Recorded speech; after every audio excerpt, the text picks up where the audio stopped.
So in terms of bad customer service, what many of you have said before, because I did take the notes from before.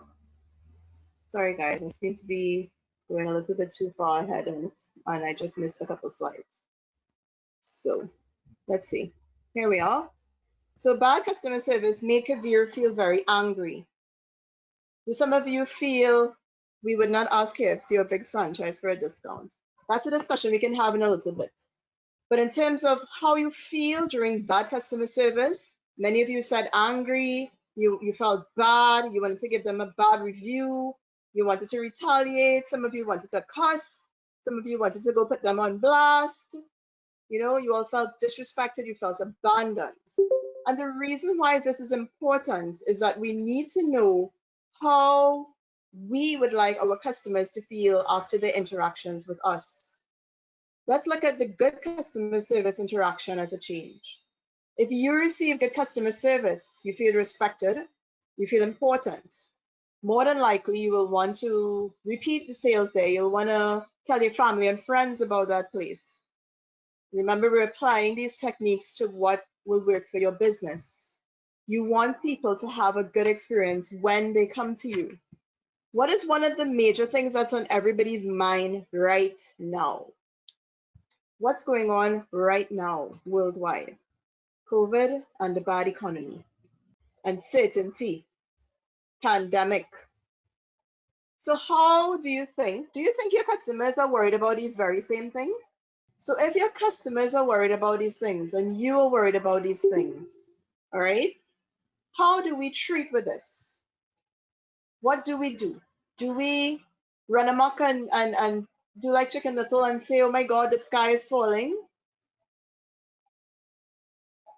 Or do we try to step up and see how during this time we can support our clients and they can support us? We are aware, we are self-aware.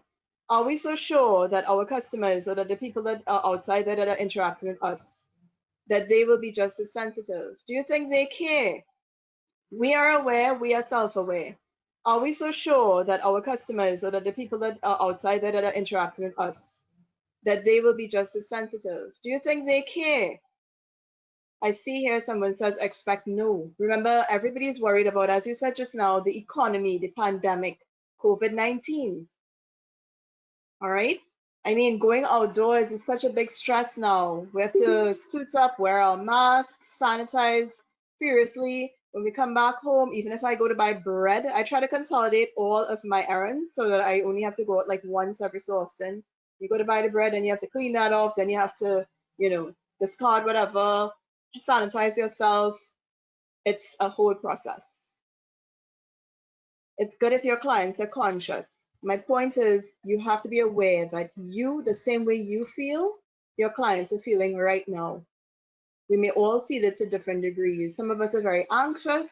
Some of us are very, I don't know, we're adopting a wait and see approach. Some of us are scared. We don't know what's going to happen. We've been treating with this for well over 6 weeks. And at the end of the day, we all still have to survive. Kavir just pointed out to us that after his experience with those persons, he didn't want to go back there. I don't think he's going to be recommending them to anybody. Have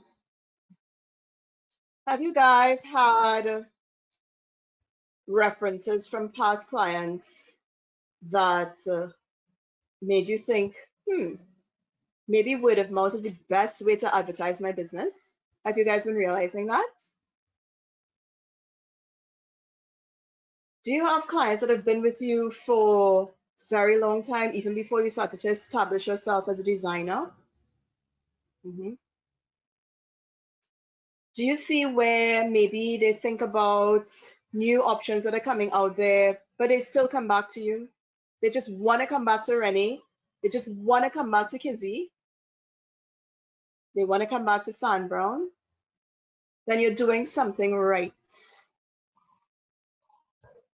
You're doing something right.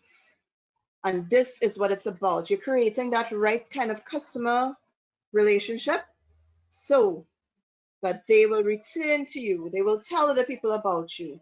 They will say that this is somebody that I want to make my pieces. This is the person that I want to come to because I trust them. It is about trust, right? So let's talk a bit about how you communicate with your customers. And as we said at the start, many of these lessons will apply to your personal lives as well. The communication process is basically sending a message to a receiver. And if that receiver does not receive that message, then you've done a terrible job in communicating. So the person must be, who is sending the message must be clear. The person who is receiving the message must be clear. I want to try a little exercise. I need 2 volunteers. Do we have 2 volunteers? You just have to share your audio. You don't have to share your video. Do we have 2 volunteers?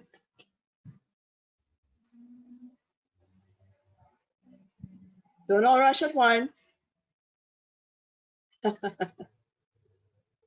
Kavir is volunteering, Christian.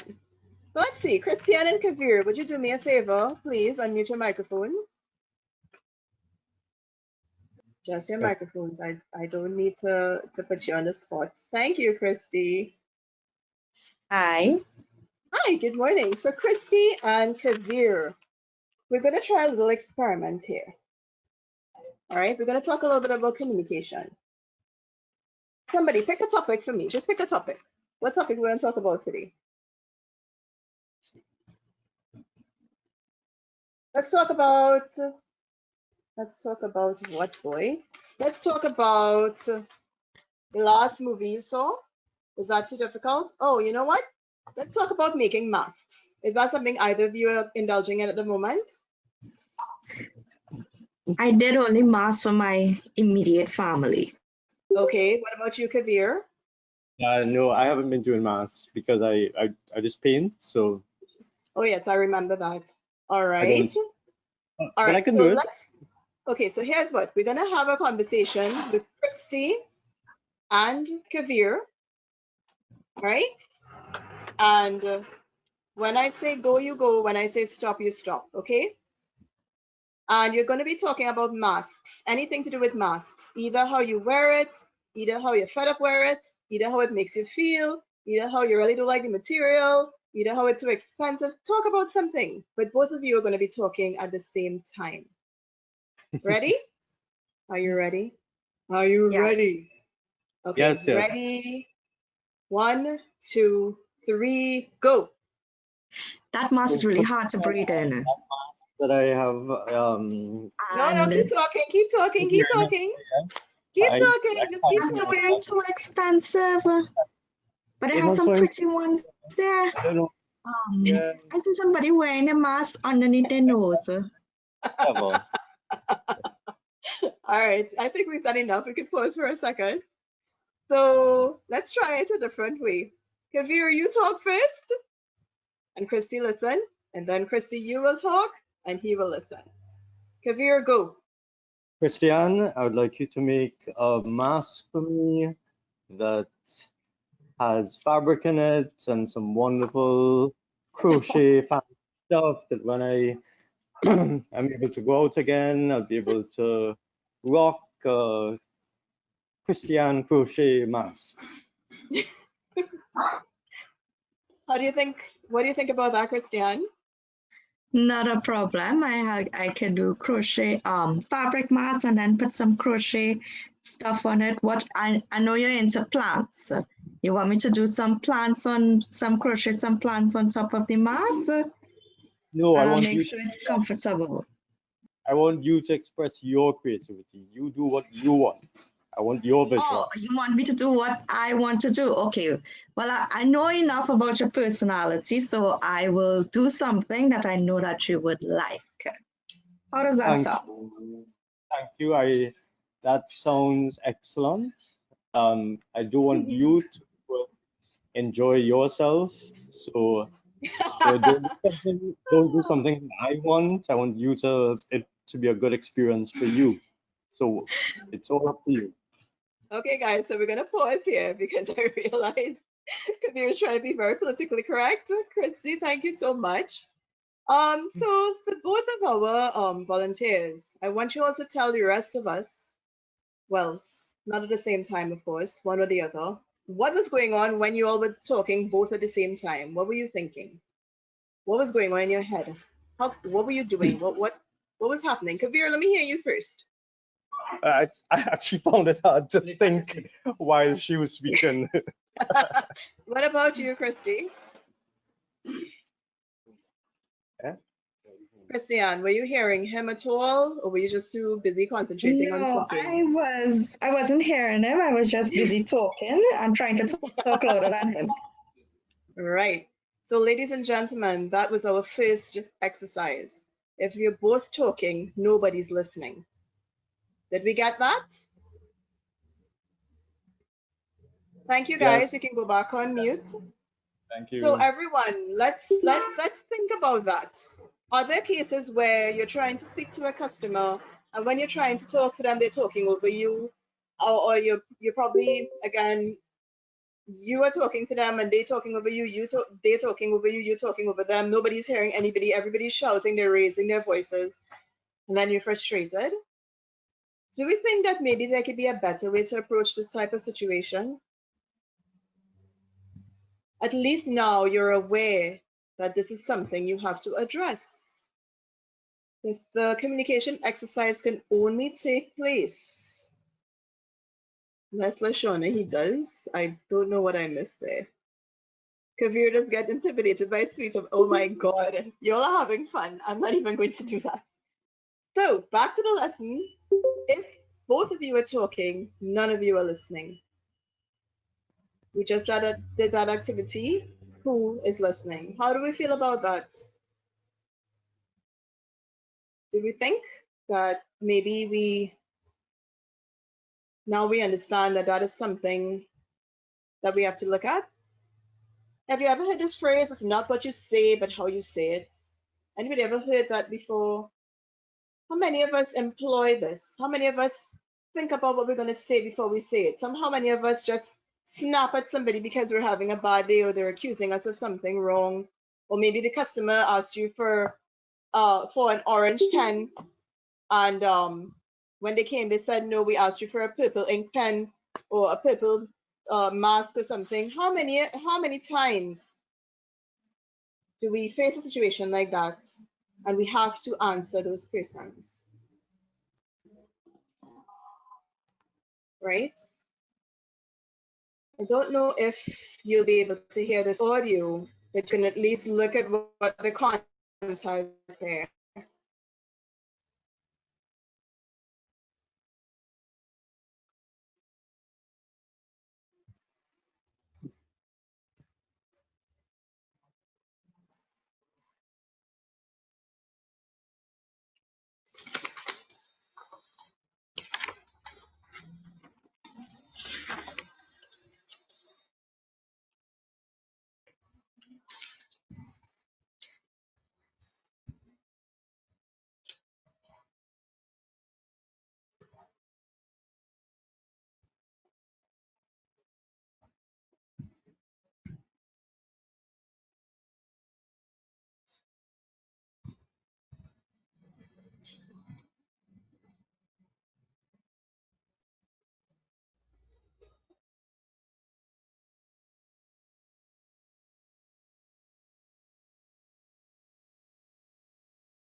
Hi guys. The videos do not, this particular program does not allow us to share the audio with the video. So we mainly will use the videos with captions to showcase certain ideas. What I wanted you to gather from that particular, based on the writing and movement of the arrow. Okay, great. Right, I wanted you guys to gather that when you're communicating with someone, it's only 7% of your communication is your words. The rest of it is your tone and your body language. 38% is tone and 55% is body language. I see here someone saying they'd rather communicate via WhatsApp for confirmation.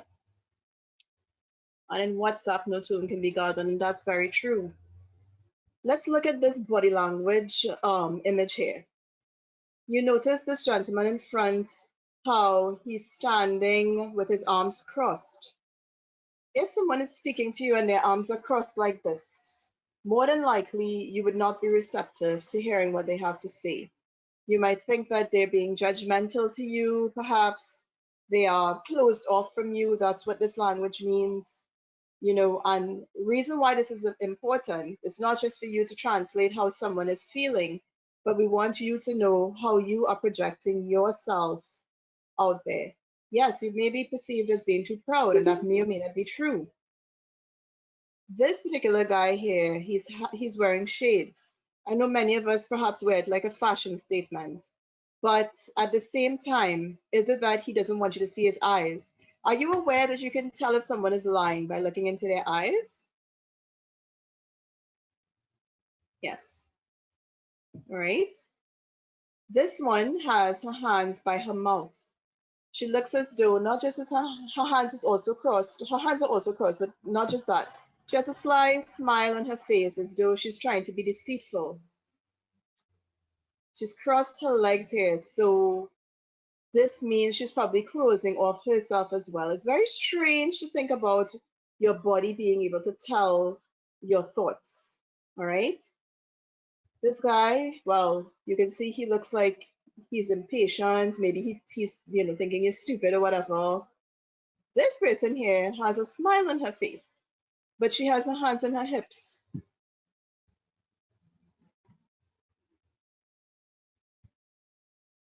Look to the left, you're lying. All right. Basically, this is what nonverbal communication is. It's about your body language. All right. So nonverbal communication is about creating trust if you're truthful, whether or not you genuinely care, your eye contact, your hand contact. Now that we're in this highly sensitized time of the COVID-19, we know that touching, etc., is going to be something that is going to be vastly reduced. For persons who utilize touching and hugging when you're greeting your customers from now on, maybe that's not something you'll be able to do. And we have to be ready for that. You have to be ready for what we will be calling the new normal. It's going to take a little more concentration. Are you having some success with not touching your face? You know, they say don't touch your face, don't touch your mouth, don't touch your eyes. Are you guys having success with not touching your faces?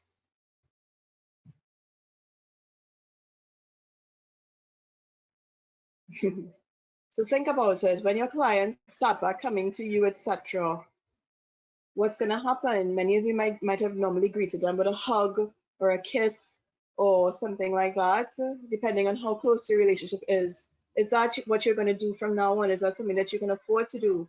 Will they want you to do that? No hugs. No hugs. Right? We're heading straight into the second part where we're going to learn about how we understand their customer needs. We saw just now in the exercise with Christiane and Kabir that she was trying to assess. We're not having a break until 10:30. So if you wanted to step out, it's not something that I'll be able to tell you, LaShawn. So anyway, back to this. You need to know your customer's need. As I was saying, when Kavir and Christian were having their discussions, Christian seemed to know a lot about Kavir's personality and the things that he liked. And that is important because if you make something for your customer, does one size fit all? Does one design fit all? For those of us who love our bodies, we might want something a little more form-fitting, showing a little more cleavage, something with lace, something strapless. For those of us who are more conservative, we might want something elegant, but covering us more in a more modest way. So you need to know your customer's needs. And you won't persuade people to buy something unless you understand what they need. If Christiane had forced Kavir into something that she liked, would Kavir be happy?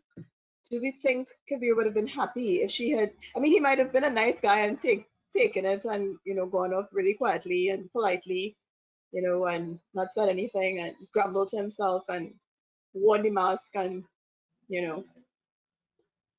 But would he have been happy? Would he have really been happy? Do you know what your customers want, guys? Do you really know what they want? For you as a designer, you design clothing. Is it that your customer wants clothing? If you design accessories, is it that your customer wants an accessory? For those of us who are designing paintings, is it that the person wants just a painting? Let's think about that. What is your customer buying from you? Your customer is coming to you because they want a solution to their problem. They have a problem. If someone comes to you for a wedding dress, her problem is she needs a wonderful dress for a significant milestone in her life. Customers want you to help them find solutions to their problems, and you have to help them. You have to help them. They want to know that their expectations are met. They want to know that when they talk to you, even if what they're saying might not work for what they want you to tell them in a nice way what will work instead. Do any of you duck your customers? Like they're calling you and WhatsApping you and you pretend you never got the call?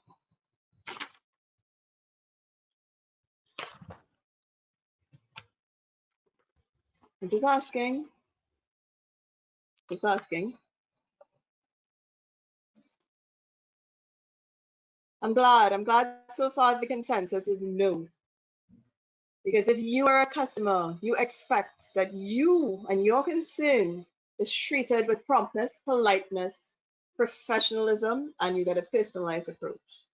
Have you ever had to call Flow or one of the other providers and been shoved off or not had your issue resolved? Hi, Amanda.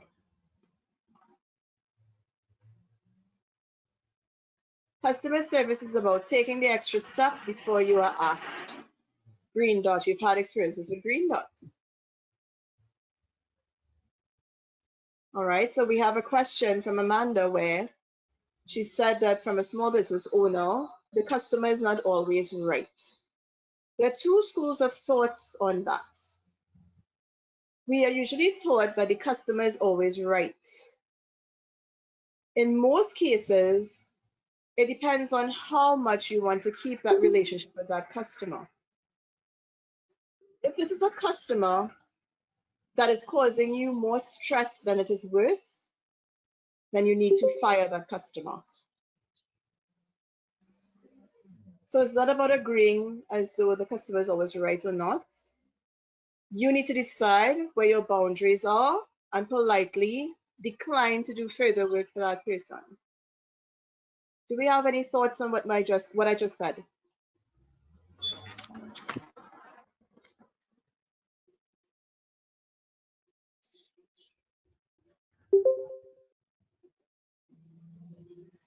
You agree totally with me, Dominic. Are you agreeing that sometimes you have to fire a customer?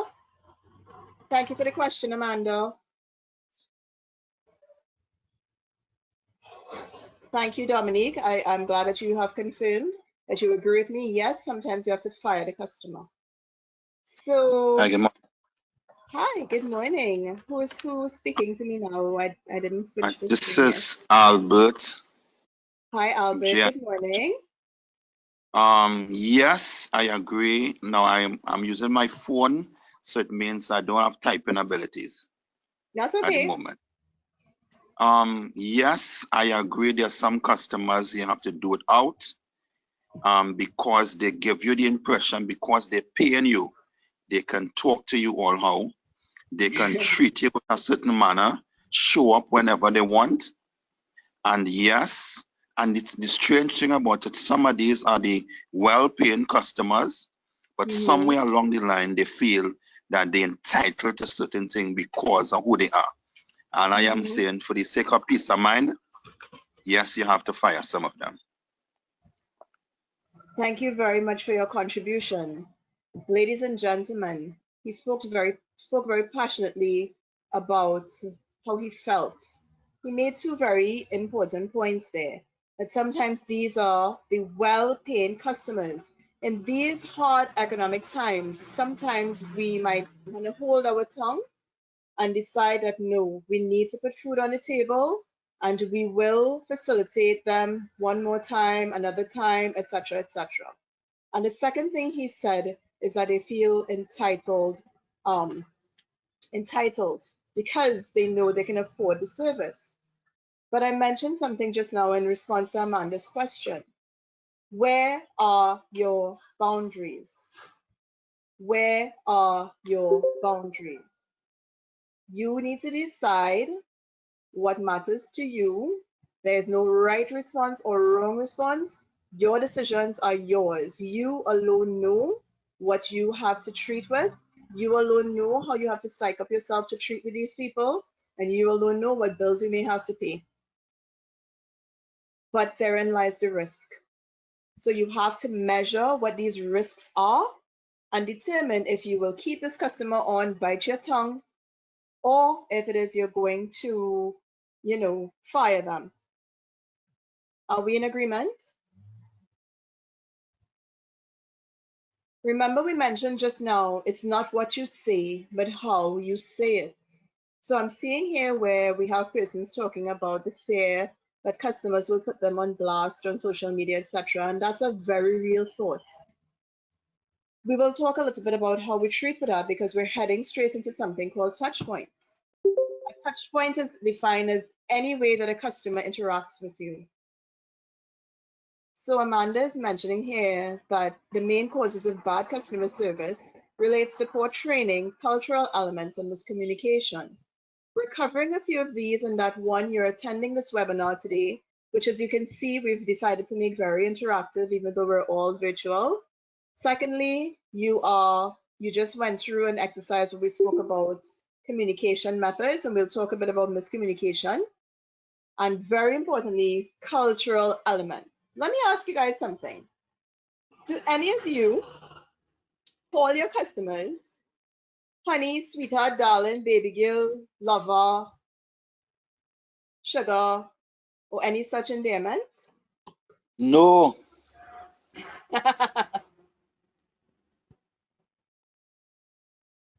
Right, I'm Queen. Hi, who's talking I here? sorry to interrupt. Yeah, So sure. so I was in Canada a few years back. I Yeah. noticed that I went to a store and the one of the ladies, she literally was in a good mood up until 9 p.m. in the night and they were still open. Hmm. How do you maintain that mindset? How do you you know, Every single thing we do is a choice. Every single thing we do is a choice. We saw persons putting on the chat here just now that they don't let anybody um get them heavy, right? It is a okay, very difficult thing, but it's only through practice that we can know how to be like that.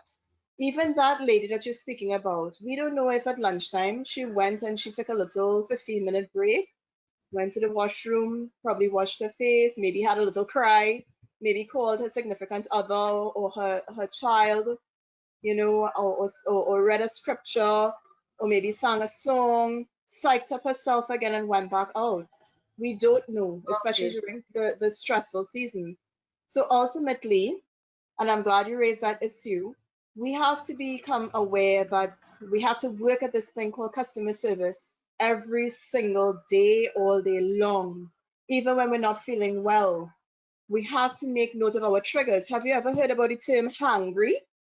Yes. Right. How many of us recognize that when we're snapping at people or we're answering our phone badly or whatever,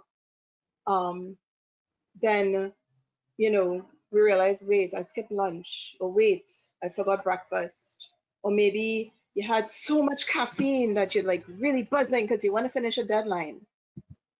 Are those things that maybe we could try to pay more attention to? What about if it is that you're taking certain medication that's affecting your mood? Are we aware that certain medication and certain foods affect our moods as well? Yeah. Right. So at the end of the day, to become that person with the customer service mindset, it takes practice. And I will admit there are times when I fall off the bandwagon as well, and sometimes it's with the people closest to me. I know you all feel the same way, so I don't feel guilty sharing that. Also too, like, for example, if you're traveling, right? I don't know Mm-hmm. if you guys notice, but sometimes I feel like the flight attendants don't treat everybody the same. Like, I feel like I've gotten bad customer service before. Mm-hmm. I don't know if it's like, a race thing, a cultural thing. Like, when you go to a store, you don't feel as welcome as everybody else. Is that actually a real thing, or? Well, as we mentioned just now, much of communication is through nonverbals. So if you're picking up something, you alone would know what you feel and what you don't feel. So that is your right, um, and you treat with it accordingly. If you do not feel comfortable, you decide if you are going to stay there in that uncomfortable situation or if you are moving on to somewhere else where you feel more comfortable. All right. We cannot control anybody else but ourselves. And in the cases where someone is offering you poor customer service, then you decide if you have to take your business elsewhere or if you're just going to sit down and suffer it for a bit. Or maybe just forgive that person that one day. Maybe a technique you can use is start creating a backstory for the person. So let's take, for example, the flight attendant that you just mentioned. Suppose that morning when she was about to leave, she found out that a family member was diagnosed with a terminal disease, right? And she still had to turn up to work. Remember, guys, we don't always get to take our mental health days. We always have to head out there. Sometimes, as we're about to leave the house, we might get a phone call that puts us into a different mindset, and we have to work at getting back into the right mindset. So maybe we can try that as one technique. We can try to be more forgiving, open up our minds. I saw someone mention emotional intelligence. Perhaps be more forgiving to this individual rather than think to ourselves that, as you mentioned, it might be because of a race thing or whatever. Don't even give that thought any credit. Don't let that take over your mind. Don't let that keep you back or was that harshy or mellow, right? Think about instead about forgiving that person. Maybe they're not as enlightened as you, and move on.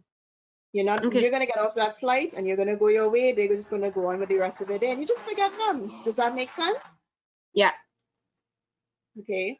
I'm Thank seeing you. someone asking me. You're welcome. Mr. Suryo has a question for us.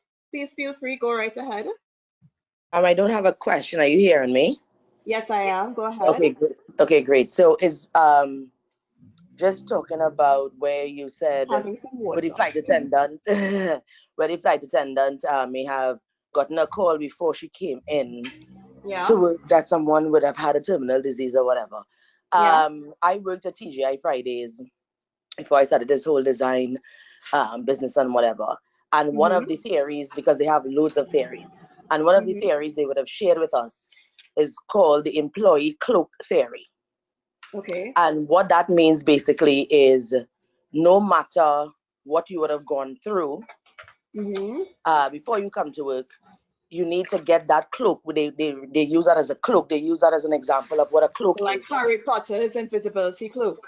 Right. So you have this cloak on, but when you get into the doors or before you get into the door of TGI Fridays, you need to remove that cloak because your customer does not know what you've been going through. And essentially what they're saying too is it is not their problem that you're going through, whatever. It may seem insensitive, but at the end of the day, you cannot transport or put what you are feeling onto a customer because they're not there for that. They didn't come to you to experience what you experience, and so you have to be able to differentiate or to separate your personal with your business or where you're working. Yeah. So I just thought I should share that. I appreciate that. Thank you so much. And guys, that's another technique that we're learning there. We know we can't control everything, and it's another technique. Maybe if we are having a difficult day, we don't want to air our dirty laundry or whatever to our clients. Not every customer that comes in wants to hear, well, oh, you couldn't make your car payment this month, or your daughter, didn't do well in her math exam. Nobody wants to know those things, or you should not be sharing those type of things with your customer. You can be friendly, but you do not have to share those intimate details, because then you may end up ending up in a situation where you are having a loss of respect or your boundaries are going to be blurred. So I appreciate what was shared with us just now. Perhaps we can develop a method where we are trying to regroup into coming into that mindset for the business place. All right. Yes, somebody's saying here that people don't want to know what's going on with you. We all have our little challenges, so we have to be mindful of that.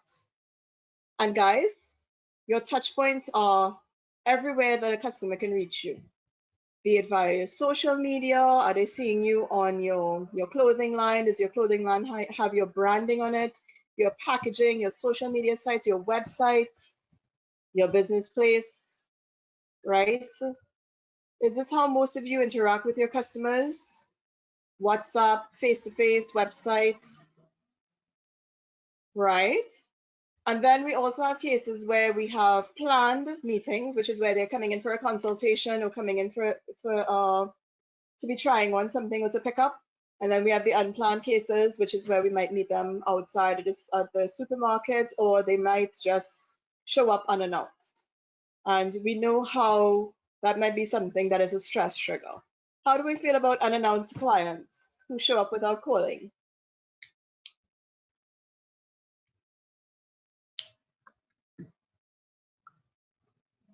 You have no feelings? Someone's talking. I like this one, Kimberly, having a separate number for business so that they would not view your WhatsApp stories. And I believe it's a good practice as well when it comes to your social media channels. As much as we sometimes try to incorporate our personality in our brands, perhaps some of our personal life pictures should not be shown on our business pages. All right? These are situations that you have to prepare for and know that not everybody's going to follow the rules, so you need to be aware of what your triggers are and work accordingly. All right. We recognize that the videos will not be playing, so we'll just move on from that. I'm happy that most of you indicated you do not duck your clients. It's not a very difficult thing to show that you have the customer first and foremost in your mind. You're trying to train your clients. I like that. Train your clients. Do we believe that we teach people how to treat us? Do you believe that you teach people how to treat you? So if it is you, all right, let me give you an example. I had a little car issue earlier this year, and I was going to try out a new mechanic. So he gave me a window where I was supposed to come to drop off the car. And I missed that window by 5 minutes, although I called. He was not there when I got there. But guess what? He trained me to know that when he says 6 p.m., he means 6 p.m., not 6:05. Is that something you can implement with your customers? Or will you just accommodate them whenever? Boundaries are important. Have you ever heard about under promise and over deliver?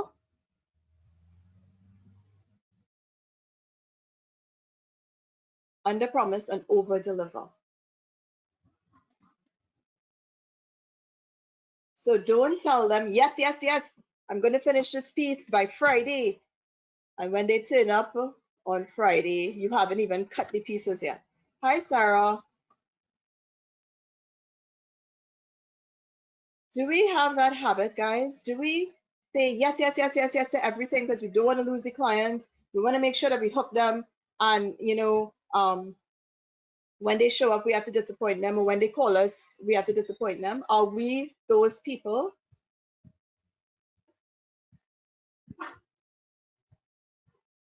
Or do we follow up with them? Do we follow up and say, hey, listen, I had a little bit of a difficulty getting the braid that you wanted, or we didn't get the lining that you wanted, and we had to substitute something else. Would you like this instead of that? Do you offer options?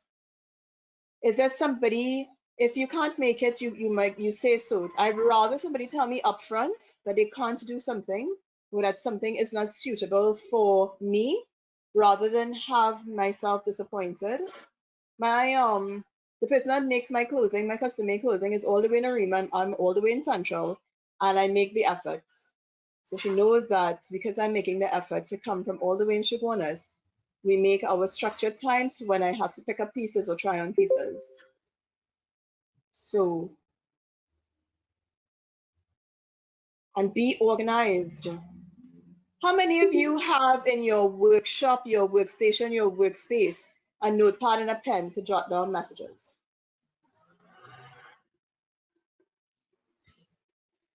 Me, I see that. How many of you use yes, your word is part of your business. How many of you use scraps of paper and then you can't find it afterwards?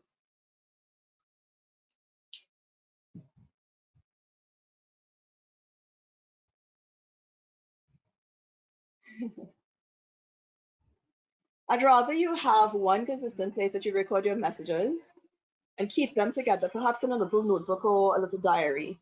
Because when you are making the messages, you need to make sure, taking the messages, you have to make sure you're writing down the name, the date, the time, who called you, and you can always refer to this. Is someone trying to ask us a question? Yes, we can do it digitally as well. I'm really old school. I like pen and paper.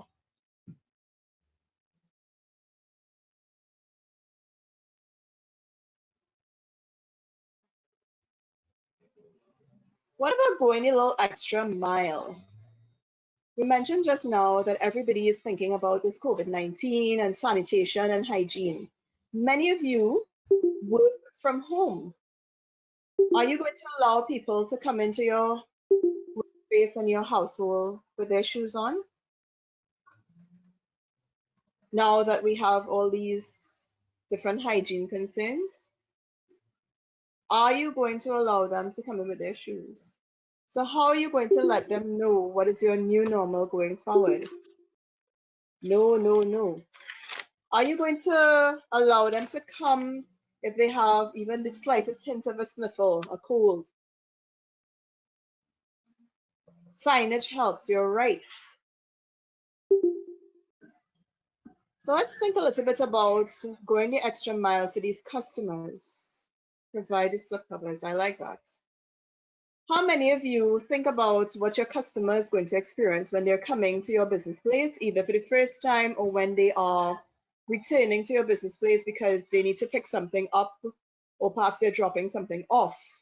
Do you think about, is there enough parking for them? Are they safe when they're going to come to where you are? Are there any dogs? Are they afraid of dogs? Are there any strays somewhere around that might frighten them? You have pipers around the place that might want to beg them for a 40. Yeah. Do you give them directions? Yeah, piper beg you for a 40. Come on.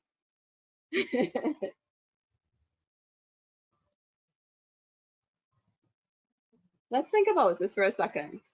I'm going to share a video. You will not hear the audio, but I want you to see, in case you haven't seen it before, what everyone is thinking about right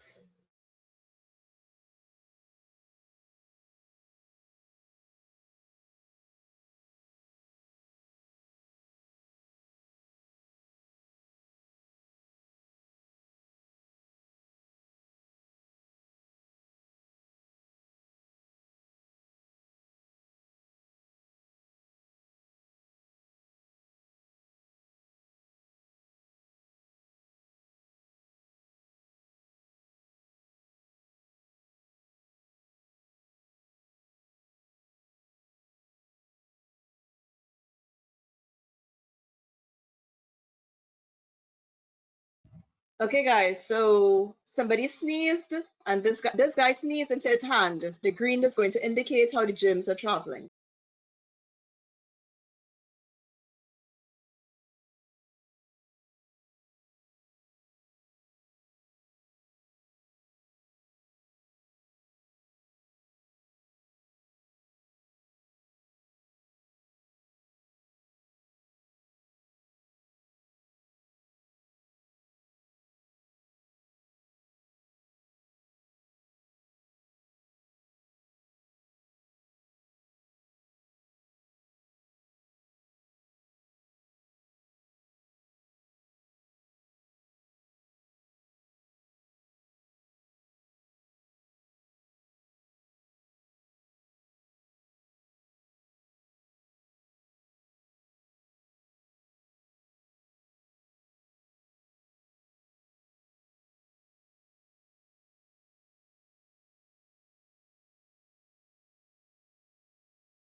Did we notice what was going on there?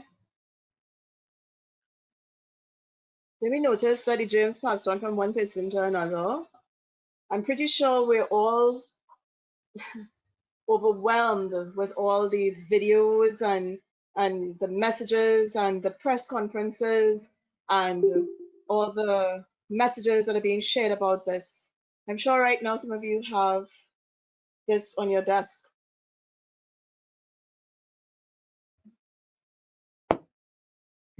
So how are you going to treat with your customers? Do any of you have space where you can set up a sanitation station? We just mentioned maybe will we have to tell our clients now to take off their shoes before they come into our homes or to our studio? How are we going to say this to them? Are we going to Hello? provide sanitizer? Hi, I'm hearing someone asking something. Go ahead. Hello. Okay. All right. Do you have a space that you will ask them to put their personal items on? Will you allow them to just come and now put their bags, their phones, their keys anywhere on your workspace? Is that something that you're concerned about? Have any of you thought of this? Can you maybe incorporate some of these over the door shelf hangers where you could probably ask them to hang their purses when they come in? Your workspace is sacred. But some of you do have persons visiting. Some of you, we're still operating from home. You will have persons coming in. Tomorrow's Mother's Day. I'm sure we've probably had persons asking for at least masks for their moms and their grandmoms. Right? You do curbside delivery currently. Okay. Have any of you produced a behind the scene video to show how you're packaging these delivered items, these items be delivered? Are you showing persons the care that you're taking to wash your hands, to clear your surfaces, to package these items? Don't touch anything around my workspace. Have any of you perhaps provided matching masks for any pieces that have gone out recently? Right? How about telling them how they're supposed to clean their pieces? Some of you who currently make necklaces or cloth accessories, remember we are also scared and vigilant these days. Are you telling your clients how to clean these things? Are you advising them about not touching their masks? Are you showing them the care you're taking to clean your premises? And someone agreed with this last point here. Display your policies so you will identify if the new way forward is we want you to take off your shoes, if you're only allowing one person at a time to come, if you have the flu, or if I have the flu, we are not going to meet. Have you all thought about that? How are you going to communicate with your clients that maybe if you have had the flu or flu-like symptoms, you will not be working on their pieces, or you will not allow them to come collect your pieces. Have you thought about that?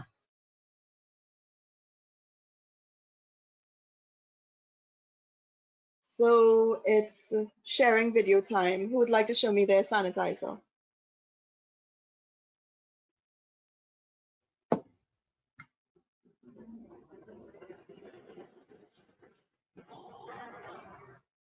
Does anybody want to show me their sanitizer? You seeing mine?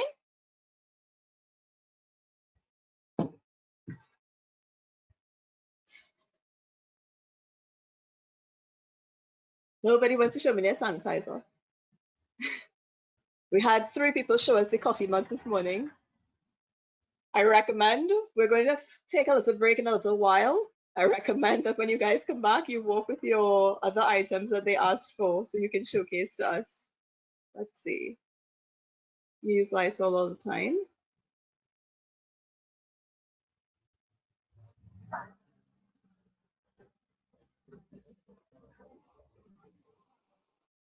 Hello. Hi, go ahead. Before you take the break, we started to talk about going the extra mile. This is Albert. Yes, hi Um, Albert, go ahead. so I am wondering in the example that you shared with your mechanic, Yeah. even though you called, now Mm-hmm. again the key is relationship. Mm-hmm. For me, the key for me in my business is relationship. Mm-hmm. And so I am wondering, even though you called, Mm-hmm. that 5 minutes, you would have gone the extra mile, but he didn't. In this case, I forgave him because it was a new person. We did not have a relationship. This was somebody new that I was trying. In this case, I was the one that was in error. For one of my meetings ran late, and I did not realize that this particular mechanic was going to not be available after that 5-minute period. So I understand Even though what you you're called? saying, and yeah, because when I did get onto him, I called and I didn't get onto him. When I did get onto him, he said, "Well, I told you 4:30. Well, whatever time he had told me." You understand? So when I Sure. called him, he did. I didn't get him at first, and when I did eventually get him, that 5-minute window had gone. Okay, sure. That was my point. Right, and I agree with you totally. It's about relationships. You're not going to be so strict that if somebody calls and says, "Hey guys, you know what? There's a traffic pile up on the highway, and I think it's going to delay my journey by half an hour." You're not going to tell them, "Oh well, I can't see you again." You're probably more than likely going to accommodate them.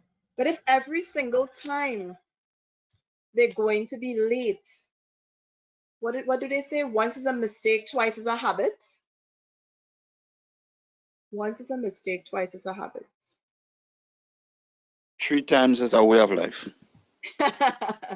Well, we're very, very conscious that we're going to be better at performing customer service, setting our boundaries, and telling the world and the universe what is acceptable and what is not. Are we in agreement?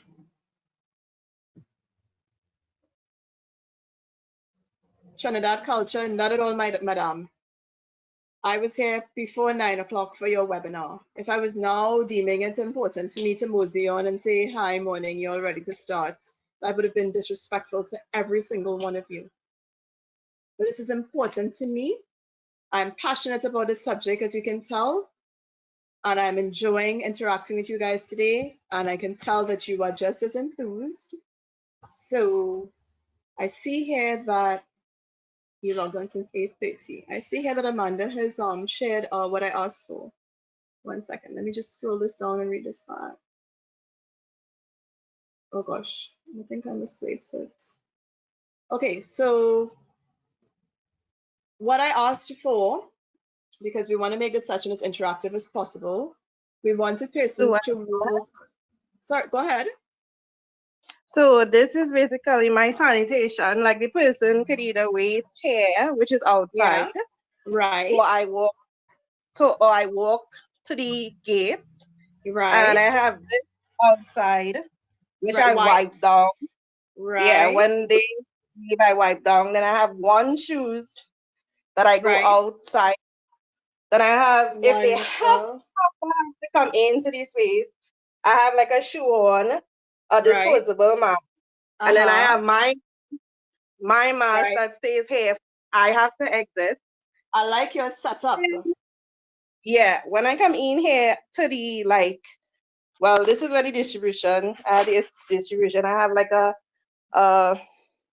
solution, which is Right. like bleach, mentholated spirits, and A bomb. disinfectant, and I have hand sanitizer.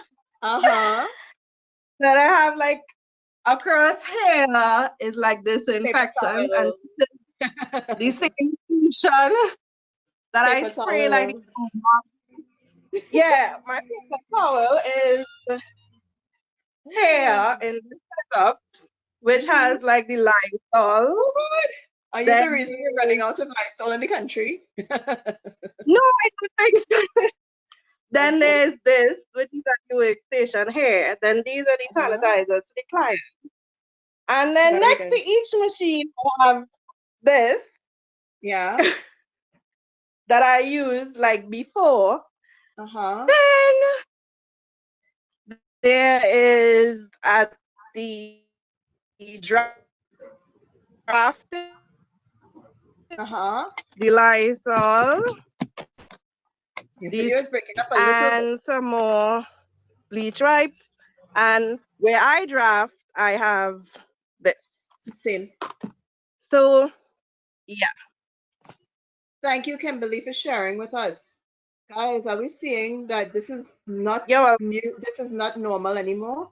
Guys, are we realizing how much effort we have to take? Yes, but we also have to be careful that we don't go for the overkill. I agree. I agree. But until they understand what is going on out there, we owe it to ourselves and our vulnerable. I live with two elderlies, and there's also a newborn that, well, she's about a month now in our household. So some of us, just going a little step further because we want to be sure. We want to make sure. We're doing the best we can, guys. That's all we're asking. Let us just do the best that we can. It was to the baby. Well, it's not our baby.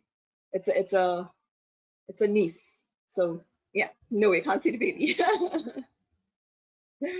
Not sure there's overkill of a deadly virus. We all have been on high alert for the last couple of months. I know later today we will be addressed by the Prime Minister, who is going to probably tell us about how we are going to reopen, if we're going to reopen, and when we're going to reopen. Um, so we'll probably be finished just at around 2 this afternoon when he comes on. Overkill comes after full comprehension of the topic, right? We're not going to blame anybody, guys. We're not going to judge anybody. I know we're scared and we've all been doing the best that we can. So we will just accept that maybe everybody else is doing the best that they can. But we want you guys to be aware that the new normal is not normal. Do the best that you can. The formula that Kizzy is using is working for her.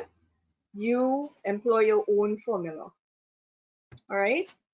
Try to show the clients that you care about them and their safety and hygiene, and that you would like them to offer the same to you. I'm hearing a microphone open. Who's Yeah, joining us? sorry, I opened mine. I wanted to ask a question, please. Sure, go ahead. Yeah, okay, thanks, Amita. Yeah, I'm getting the feeling that most people um, are very conscious about spending now.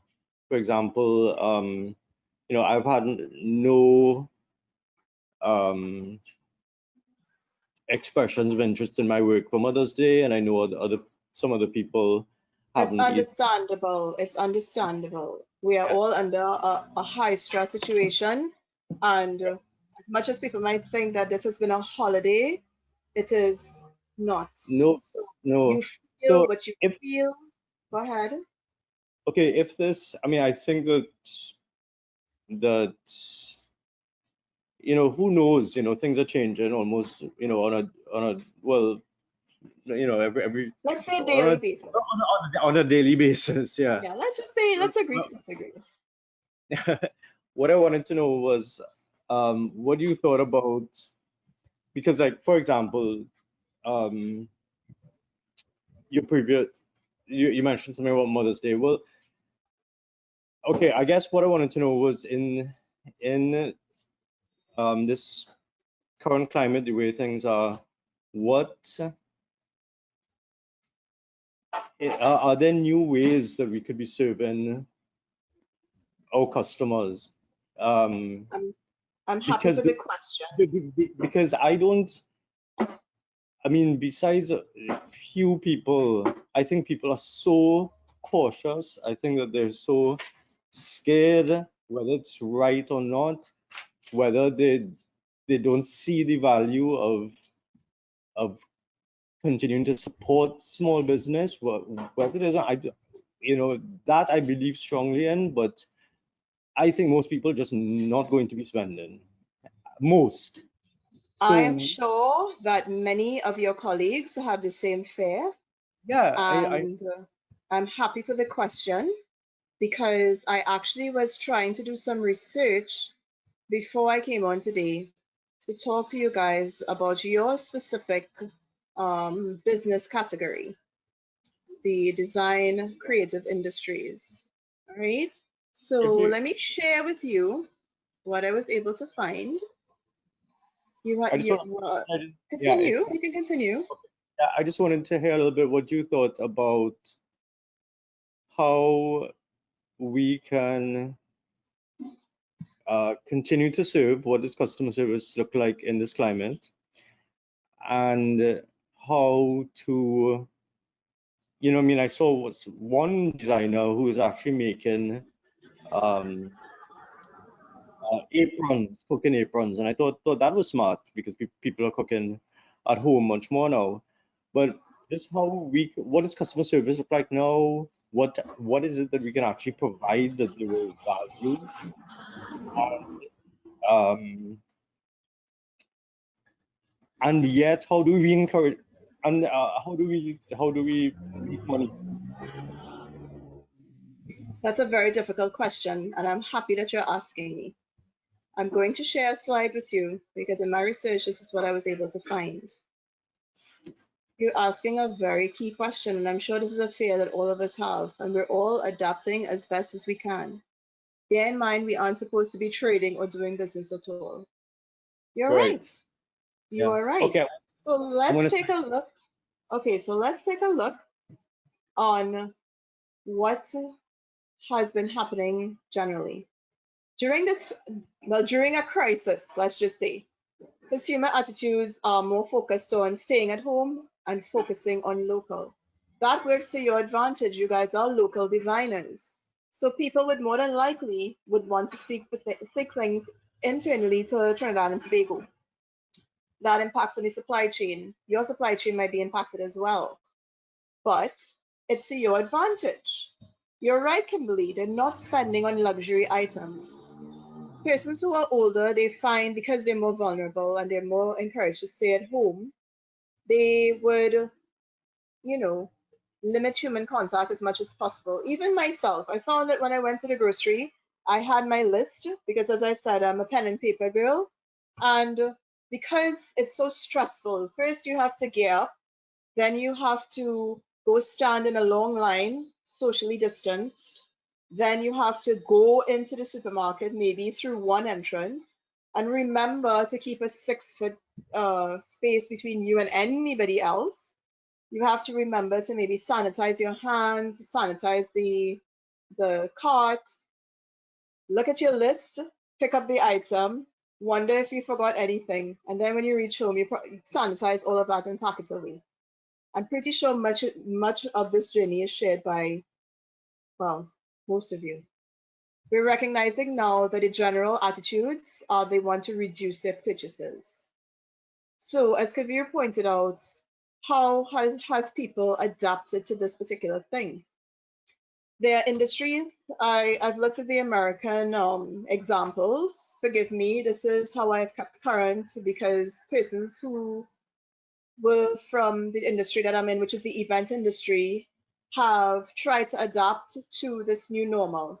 And one of the persons who would have made drapes for photographic backgrounds or for trade shows have decided to create those same drapes to create partition rooms for COVID patients. So it's the same product being used in a different way. I may not have all the answers for you, but I want you to understand that it's about doing what you do, but maybe doing it differently. Yes, you are designers, but you need to think about what the public wants now. You have to tweak your business models, right? Is it that people are now looking for products that not just a mask? Are they looking for, if it is they need a special outfit for somewhere, do they want a matching mask? Do they want a headband to go with that? Do they want masks that go with, like, for their children to go back to school or wherever, whenever that happens, right? Is it that maybe they need sheets for their beds because they may have to set up quarantine premises if anybody in their household gets sick? Do they need to get disposable sheets? Will they need to have room partitions set up in spaces where they do not have multiple rooms in their houses to do the same thing? According to this particular slide that I was able to obtain from an international source, strategic implementation, because of the general attitudes now, means that people will be investing in more comfort items, not so much luxury items. I'll allow you in a minute, Lashona. Let me just take a little time to go through this slide because we're going to be heading into a break in about 10 minutes. So we might have to look at, is it that we're, people are home, are they looking for comfort and luxury items? Do they want like a soft robe? Is it that now because we all have to strip off in another part of the house when we come in from our outside activities, do we really need like a robe now to take us from point A to point B in the house, something that's easily cleaned, something that can be washed frequently, you know? Are there things that we can do to ease this pain of the customers, right? After the crisis, more people might be thinking about the environmental impact of the brand, more green initiatives. Right now, as it is, we can't even think about, okay, I shouldn't say this out like that. It is difficult to think about recycling. So, for example, if it is I would drink a bottle of water, when I'm wearing a mask, it's very difficult for me now to think about how I'm going to drink this water. Are my hands clean? Are they dirty? Am I going to remove the mask, drink my water, put back on my mask? What am I doing with this bottle when it's empty? Am I putting it to recycle? Am I putting it in a place where I risk having the germs on this plastic? Or am I now going to discard this? Do you keep the grocery bags from when you come in? Do you throw them out? All of these things. Think about that when you're looking at the products and offerings to your clientele. All right. I do not have the answers. You guys are the ones who know where your strengths are, where your client base is, and how you will adapt. You can do some research as well and see what other persons are doing. And I want to hear what Lashona had to say. Please go ahead. Good morning, everyone. Good So I morning. just wanted to touch on just one factor. So I know that a lot of people are, because we're dealing with customer service right now, right? A lot of Yeah. people, a lot of persons focusing on cash flow, right? But I think that your business is just not a product. You have to think of all of the foundations that you would put in. Mm-hmm. And, people not taking time to think about restocking, upgrades, management, facilities, etc. And yes, while it's going to be hard, a lot of people are dreading, right? And I feel Yeah. as though a lot of people pushing and using excuses. We literally not supposed to be trading unless we are essential. We're not supposed to be doing any type of business. And a lot of people, yes, the entrepreneurial tenets or acumen would want to come to the surface, but we just can't facilitate things like that, right? Mm-hmm. So, in touching with Kavira, and they said, like, a lot of people have overheads, right? Some of us Mm-hmm. have rent, mortgage, Mm-hmm. and a lot of our bank accounts going to go to zero, going to go into overdraft. We're going to be into debt and arrest. Some of us may need food assistance and stuff like that. But do you rather to be dead or dead or versus alive in debt with amazing earning capabilities after this? Because the reality is that, like you said, we're going to be focusing on local, even as they continue to talk about opening up and stuff. So yes, we had to take some pressure. All of us business, it was suffer as a result. But the reality is that importing has come to like non-existent, Halt. almost non-existent, right?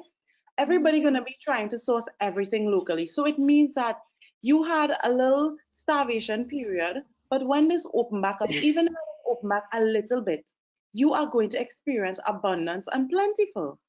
And I think it's important for us to set ourselves up, especially where foundation is concerned and management, so that we are able to receive all of the blessings that we are going to receive.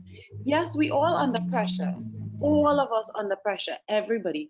No one is supposed to have earning capacity right now because we're in fashion and it's not essential, right? Yes, we are facilitating mass and stuff like that, right? And I will not knock anybody's hustle. If it is you are able to maintain sanitization and social distancing and stuff like that, then kudos and I commend it, right? But at the end of the day, we are in a environment where we are not essential. So we're not going to be earning. We are supposed to be at home, restructuring, revising how it is our businesses are going to develop and grow and transform as we move forward. So I just want to say, everyone, we should be taking this time to look at all the other things because cash flow is very important, right? But that is a direct product, right? We have to create our chains meaning from inception all the way to product. We have to focus on all the things that goes into the back end, right? The back end, yes. You're working on your business, not in Yeah, your business at this point in time. yes. And I think it's very important for us to also see that side of it because to me that's a very important aspect of it. Thank you That's all. very much, Lashona and Kavir, for both those rich contributions. I want to say that I could not have put it better myself, right? We all have the fears and we all have to try to address it. And I keep saying over and over, you have to develop the solutions that work for you. But as Lashona said, it's a way for us to revisit what we do, how we do it, perhaps work on something else that we were not thinking about before. Kavir, I know that your particular product would be the artistic pieces that you produce. Perhaps you can capture the general mood now, and maybe even though they may not be a market right at the minute when we're all probably feeling a little bit more on the negative side or the not so positive side, there will be an opportunity for you to showcase, hey, this really could capture what happened during that pandemic, you know. And Lashona, again, thank you very much for all that encouragement. Designers, I hope you listened to what she had to say. And with that note, guys, it's now 10:35. I'm going to give you a 15-minute break, which means we return at 10:50.